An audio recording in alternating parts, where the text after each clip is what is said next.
Assalamualaikum warahmatullahi wabarakatuh, kembali lagi di channel Latazan ID, tempat media kisah islami dan para wali.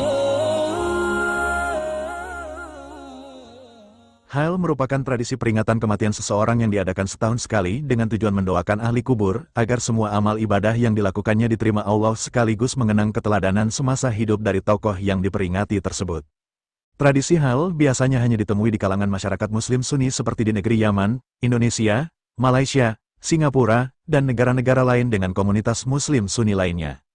Peringatan Hail sangat dipengaruhi oleh ajaran tasawuf yang menempatkan guru sebagai panutan atas dedikasi pengajaran ilmu terhadap masyarakat umum dan murid-muridnya, sehingga kewafatan mereka layak diperingati oleh keluarga dan murid-muridnya untuk mengenang keteladanan dan keutamaan tertentu yang tak dimiliki sembarang orang pada masa hidupnya. Acara Hail akan terasa lebih besar bila tokoh tersebut terkenal sebagai ulama besar atau pendiri sebuah pesantren. Kegiatan Hail beberapa tokoh di beberapa kota di Indonesia seringkali juga menjadi sarana wisata religi yang mengundang kedatangan banyak orang dari daerah lainnya. Pada kesempatan kali ini, Latazan ID merangkum 5 Habib yang masyhur di Hauli setiap tahunnya oleh masyarakat Indonesia. Adapun kelima Hail Habib tersebut sebagai berikut. 1. Habib Ali bin Muhammad Al-Habsyi. Habib Ali bin Muhammad Al-Habsyi adalah sosok ulama karismatik dari Hadramaut, Yaman. Habib Ali terlahir dari pasangan Habib Muhammad bin Husain Al-Habsyi dan Habibah Alawiyah binti Husain bin Ahmad Al-Hadi Al-Jufri. Nasab mulia Habib Ali bin Muhammad Al-Habsyi tidak perlu diragukan lagi, sebab dalam manaqib Al-Habib Ali bin Muhammad Al-Habsyi, nasabnya tersambung melalui jalur nasabnya Ali Zainal Abidin bin Husain bin Fatimah Az-Zahra binti Muhammad bin Abdillah. Dalam biografi Habib Ali bin Muhammad Al-Habsyi diceritakan ketika Habib Ali berusia 7 tahun, ayahnya pindah ke kota Makkah bersama ketiga anaknya yang sudah dewasa yakni Abdullah, Ahmad, dan Husain. Saat Habib Ali berumur 11 tahun, bersama sang ibu hijrah ke Seiwon untuk memperdalam ilmu fikih dan ilmu-ilmu lainnya. Kepindahan tersebut sesuai apa yang diperintahkan Habib Umar bin Hasan bin Abdullah Al-Haddad. Habib Ali dibesarkan di bawah asuhan dan pengawasan kedua orang tuanya. Pada usia yang amat muda, Habib Ali Al-Habsyi telah mempelajari dan menghatamkan Al-Quran dan berhasil menguasai ilmu-ilmu zahir dan batin sebelum mencapai usia yang biasanya diperlukan untuk itu. Sehingga sejak saat itu dirinya diizinkan oleh para guru dan pendidiknya untuk memberikan ceramah-ceramah dan pengajian-pengajian di hadapan masyarakat. Dalam sejarah Hail Solo, ketika berusia 37 tahun, Habib Ali membangun ribat, pondok pesantren, pertama di Hadramaut, untuk para penuntut ilmu dari dalam dan luar kota. Ribat menyerupai masjid terletak di sebelah timur halaman Masjid Abdul Malik. Biaya orang-orang yang tinggal di Ribat beliau tanggung sendiri. Saat berusia 44 tahun, beliau membangun Masjid Riyad di kota Seiwon. Pada tahun 1303 pada bulan Syawal 1305, Habib Ali menggubah sebuah syair tentang Masjid Riyad. Beliau berkata, dalam Masjid Riyad terdapat cahaya rahasia dan keberkahan Nabi Muhammad. Habib Ali bin Muhammad Al-Habsyi meninggal pada 20 Rabiul Tsani 1333 Hijriah. Pada tahun-tahun terakhir menjelang wafatnya, penglihatan Habib Ali bin Muhammad Al-Habsyi semakin kabur. Habib Ali Al-Habsyi meninggalkan 5 anak, 4 laki-laki dan seorang putri dari 2 istri. Yang pertama seorang wanita Qasam, bernama Abdullah, dan Syarifah Fatimah binti Muhammad Maula Hela, Muhammad, Ahmad, Alwi dan Khadijah. Bulan Rabiul Akhir setiap tahunnya di kota Solo, Jawa Tengah, terdapat sebuah acara bersejarah bagi umat muslim di tanah air, yakni Hail Habib Ali bin Muhammad Al-Habsyi atau juga dikenal dengan Hail Solo. Acara tersebut digelar untuk memperingati wafatnya ulama karismatik dari Yaman, yakni Habib Ali bin Muhammad Al-Habsyi.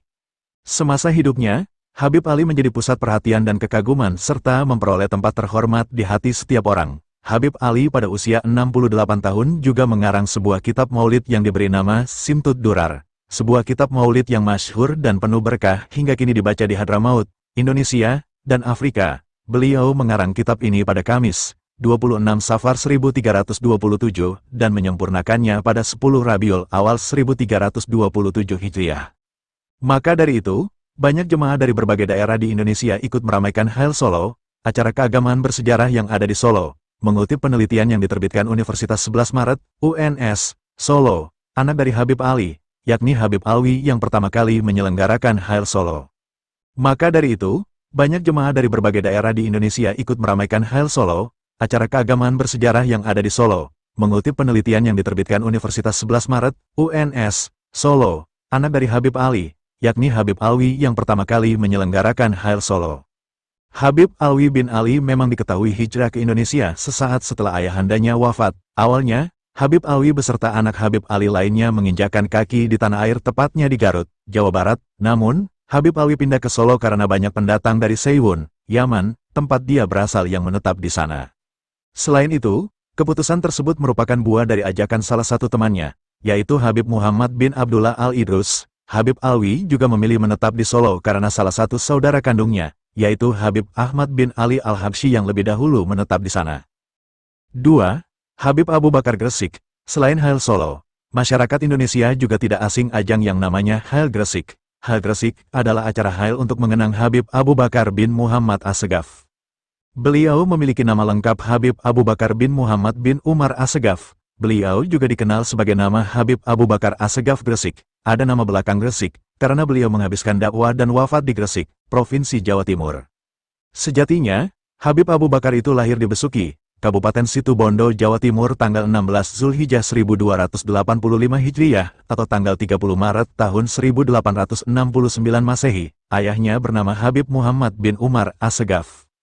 Habib Abu Bakar Assegaf Gresik menikah dengan Hubabah Sifah binti Abdul Qadir Assegaf yang dikarunia 2 putra, yaitu Habib Ali bin Abu Bakar bin Muhammad Assegaf dan Habib Segaf bin Abu Bakar bin Muhammad Assegaf. Hijrah ke Gresik saat balita, lahir di Situbondo. Rupanya sejak balita Habib Abu Bakar dibawa pindah oleh orang tuanya ke Gresik. Sayangnya, pada usia 2 tahun, ayah Habib Abu Bakar itu wafat, sehingga Habib Abu Bakar menjadi seorang yatim sejak kecil.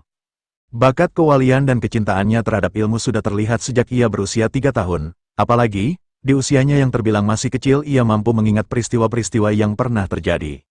Apalagi pada anak usia 8 tahun Habib Abu Bakar sudah berani merantau ke Hadramaut, Yaman untuk menimba ilmu agama. Mengutip laduni.id, pada 1293 Habib Abu Bakar berangkat untuk menimba ilmu ke tanah para waliullah dan itu merupakan permintaan nenek dari pihak ibunya, Fatimah binti Abdullah, Alan. Habib Abu Bakar Assegaf wafat pada malam Senin, tanggal 17 Zulhijjah 1367 Hijriyah, atau tanggal 15 Juli tahun 1957 dalam usia 91 tahun. Menjelang wafatnya, Habib berpuasa selama 15 hari dan sering berkata, "Aku merasa bahagia akan berjumpa dengan Allah." 3. Habib Hasan bin Muhammad Al-Haddad. Habib Hasan bin Muhammad Al-Haddad atau yang juga dipanggil Mbah Priok, merupakan ulama dari Palembang yang dipercaya sebagai keturunan Nabi Muhammad. Hingga kini, makamnya yang terletak di Koja, Jakarta Utara, selalu ramai dikunjungi peziarah karena ia merupakan sosok yang dihormati sebagai tokoh yang gugur ketika melaksanakan tujuan mulia, yakni dakwah Islam ke Pulau Jawa. Selain itu, nama Mbah Priok kerap dikaitkan dengan penamaan Pelabuhan Tanjung Priok yang terletak di Jakarta Utara. Nama asli Mbah Priok adalah Al-Imam Al-Arif Billah Sayyidina Al-Habib Hasan bin Muhammad Al-Haddad. Ia lahir di Palembang pada 1727.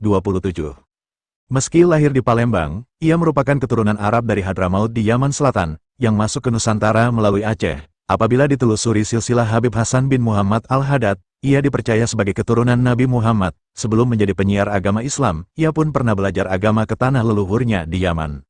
Setelah itu, Mbah Priok menjadi seorang penyiar agama Islam yang sering melakukan perjalanan ke berbagai daerah untuk berdakwah. Bahkan Mbah Priok diyakini sebagai seorang wali yang memiliki kedekatan dengan Allah. Wafat dalam perjalanan ke Jawa pada 1756, Mbah Priok bersama dengan saudaranya, Al-Arif Billah Al-Habib Ali Al-Haddad, menuju ke Pulau Jawa untuk menyebarkan agama Islam. 4. Habib Soleh Tanggul. Habib Solih adalah seorang ulama yang menghabiskan masa dakwahnya di Tanggul, Jember, Jawa Timur. Ia dipercaya sebagai keturunan ke-39 Rasulullah dari Hadramaut, Yaman, yang hijrah ke Tanah Jawa pada sekitar 1920-an, dan menetap di Jember hingga akhir hayatnya. Habib Soleh Tanggul dikenal sebagai ulama yang dermawan dan memiliki banyak karomah, atau anugerah di luar akal dan kemampuan manusia yang biasanya terjadi pada seseorang wali. Habib Soleh Tanggul lahir di Yaman pada 1895 dengan nama asli Soleh bin Muhsin Al-Hamid. Ayahnya merupakan seorang ulama bernama Muhsin bin Ahmad Al-Hamid, yang dijuluki oleh masyarakat sekitar sebagai Al-Bakri Al-Hamid, sementara ibunya bernama Aisyah, berasal dari keluar Al-Abutba, Umar. Sedari kecil, Habib Soleh menghabiskan waktunya untuk menuntut ilmu agama. Ia belajar tentang ilmu fikih dan tasawuf dari sang ayah. Selain itu, ia juga belajar Al-Quran dari Syekh Said Bamudi, ulama kenamaan Wadi, AMD. Sewaktu berusia 26 tahun, atau pada 1921, Habib Soleh memutuskan untuk hijrah ke Indonesia bersama Syekh Fadli Soleh Salim bin Ahmad Al-Ashqari. Dalam perjalanannya, ia sempat singgah di Gujarat, India, lalu sampai di Jakarta dan tinggal selama beberapa waktu untuk mengunjungi para ulama. Setelah itu, saudara sepupunya yang sudah lebih dulu hijrah ke Indonesia, yaitu Habib Muhsin bin Abdullah Al-Hamid, meminta Habib Soleh untuk berkunjung ke rumahnya di Lumajang. Selama di Lumajang, Habib Soleh menghabiskan waktunya untuk mempelajari bahasa dan budaya masyarakat setempat, khususnya bahasa Jawa. Selama 12 tahun, Habib Soleh berkeliling dari satu desa ke desa lainnya sebelum akhirnya memutuskan untuk tinggal di daerah Tanggul, Jember, Jawa Timur. Belum diketahui secara pasti alasan kepindahannya ke Jember. Akan tetapi, keluarganya meyakini bahwa Habib Soleh pindah ke sana atas petunjuk Allah. Di Jember, Habib Soleh melaksanakan khalwat atau menyepi untuk beribadah selama lebih dari 3 tahun. Habib Soleh berhenti khalwat atas perintah Habib Abu Bakar bin Muhammad As-Segaf yang memintanya datang ke Gresik. Sesampainya di Gresik, Habib Soleh diberi mandat untuk segera menunaikan ibadah haji ke Mekah. Sepulangnya dari berhaji, Habib Soleh mulai berdakwah dan mendirikan musala di kediamannya. Beberapa tahun kemudian, ia mendapat hadiah berupa sebidang tanah dari pengusaha setempat bernama Haji Abdur Rashid. Habib Soleh membangun masjid di atas tanah tersebut yang dinamai Masjid Riyadus Shalihin, yang kemudian diwakafkan. 5. Habib Ali Kuitang. Nama Habib Ali Kuitang tentu sudah tidak asing lagi bagi sebagian masyarakat Indonesia, khususnya di wilayah Jakarta. Memiliki nama asli Habib Ali bin Abdurrahman Al-Habsyi, beliau dulunya merupakan salah seorang pendakwah yang cukup tersohor. Pada riwayatnya, Habib Ali Kuitang juga diketahui memiliki peranan penting menjelang kemerdekaan Indonesia. Waktu itu, beliau sempat dimintai pendapat oleh Bung Karno perihal waktu yang tepat untuk membacakan naskah proklamasi kemerdekaan. Habib Ali bin Abdurrahman Al-Habsyi, atau dikenal dengan nama Habib Ali Kuitang, lahir pada tanggal 20 April tahun 1870 Masehi atau tanggal 13 Oktober tahun 1968 Hijriah. Beliau adalah salah seorang tokoh penyiar agama Islam terdepan di Jakarta pada abad 20. Ia juga pendiri dan pimpinan pertama pengajian Majelis Taklim Kuitang yang merupakan satu cikal bakal organisasi-organisasi keagamaan lainnya di Jakarta. Habib Ali Kuitang mendapat bimbingan dari ulama-ulama besar, di antaranya seperti Sohibul Maulid Habib Ali bin Muhammad Al-Habsyi, Habib Hasan bin Ahmad Al-Aidrus hingga Syekh Hasan bin Awad. Setelah dari Yaman, Habib Ali Kuitang melanjutkan pencarian ilmunya di Makkah dan Madinah. Beliau dibimbing oleh ulama-ulama seperti Habib Muhammad bin Husain Al-Habsyi.